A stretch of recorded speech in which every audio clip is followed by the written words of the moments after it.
और अंत में लेफ्ट की नेता बृंदा करात गई, उन्होंने बात की दिल्ली पुलिस के अधिकारी से, उन्होंने समझाया।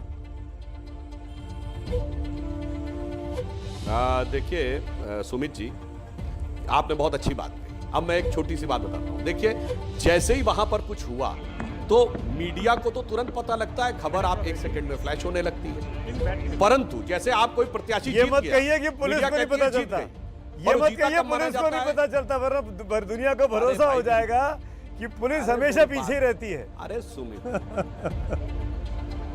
अरे भाई सुमित जी सुनिए तो मेरी बात। पुलिस मीडिया में चली खबर के आधार पे कोई कार्रवाई न शुरू कर सकती न रोक सकती है। उसकी एक स्थापित प्रक्रिया है कि जब कोर्ट का चालान पुलिस के संबंधित अधिकारी को रिसीव होगा तब वो रोकेगा। उस प्रक्रिया में 1-1.5 घंटा लगता है। जैसे मैंने कहा, आप टीवी पे कह देते फला जीत गया, नहीं, जब तक निर्वाचन अधिकारी के द्वारा सत्यापित प्रमाण पत्र उसके हाथ में नहीं आता है तब तक वह आगे नहीं बढ़ता, जीता नहीं माना जाता। तो मीडिया ने कहा वो बात ठीक थी, पुलिस ने जो ड्यू प्रक्रिया थी, जैसे उनके हाथ में जहांगीरपुरी की दूरी 20 किलोमीटर होगी। टेक्निकल चीज के ऊपर आजकल फोन का जमाना है, सब लोग 24 घंटे डेटा पे रहते हैं। पर आप कह रहे हैं तो दर्शकों का गले उतरेगा तो मान लेगा। लेकिन संजय जी, मेरा सवाल आपसे भी है।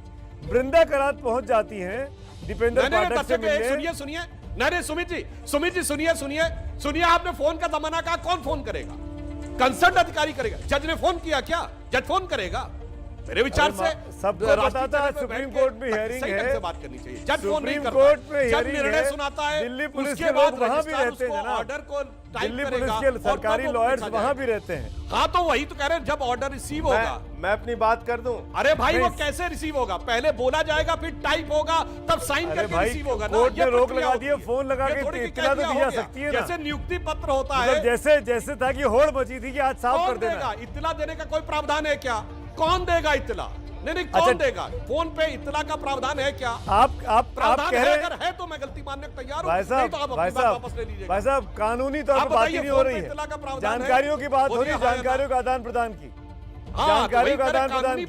तो अगर जानकारियों के आदान प्रदान की अगर नहीं हो रहा है तो समझ में आ रहा है कि इंटेंशन क्या था। सुमित जी, मैं अपनी बात कर लूं। नहीं संजय जी, आपसे मेरा सवाल है, बृंदा करात पहुंच जाती है वहां पे, संजय सिंह जी नहीं जाते हैं, दिल्ली के मुख्यमंत्री उप मुख्यमंत्री नहीं जाते हैं, ऐसा क्यों? देखिए, मुझे आश्चर्य हो रहा है कि अभी फिर वही भोलेपन वाली बात आ गई। डिजिटल इंडिया की बात करते हैं लोग। दिल्ली कोई काला हांडी थोड़ी है। सुप्रीम कोर्ट का फैसला है, सुप्रीम कोर्ट का फैसला सारे चैनल्स पे चलने लगा। इनके संबंधित अधिकारियों के पास भी उसकी जानकारी फोन के जरिए ही सही पहुंच गई। लेकिन इनके मन में ना सुप्रीम कोर्ट के प्रति सम्मान है, ना नियम कानून मानना है, ना किसी संस्था के प्रति सम्मान है। इनके मन में सिर्फ एक गुंडागर्दी और अहंकार की भावना से सत्ता चलाने का एक जुनून सवार है। उसके तहत इनको कार्रवाई करनी है। और गणेश कुमार गुप्ता जी पे आप ये कह के मत बचिए कि हमने पक्षपात नहीं किया। आपने पक्षपात किया। गणेश कुमार गुप्ता का मामला यह है कि उसके पास 77 से कागज मौजूद था, 77 से, और 77 से कागज वो दिखाता रहा, रोता रहा, चीखता रहा, बिलखता रहा। फिर भी आपकी सरकार ने, एमसीडी की सरकार ने बुलडोजर चला दिया उसके ऊपर। यह है पक्षपात। आप उसको हिंदू मुस्लिम के चश्मे से मत देखिए।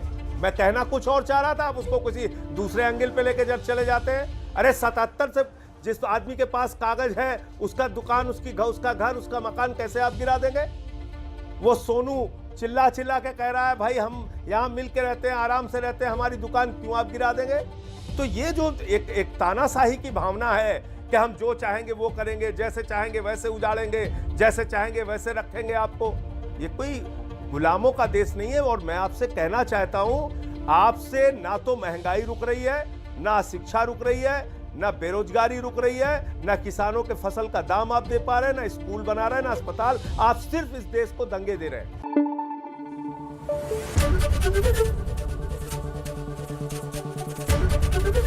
एबीपी न्यूज आपको रखे आगे।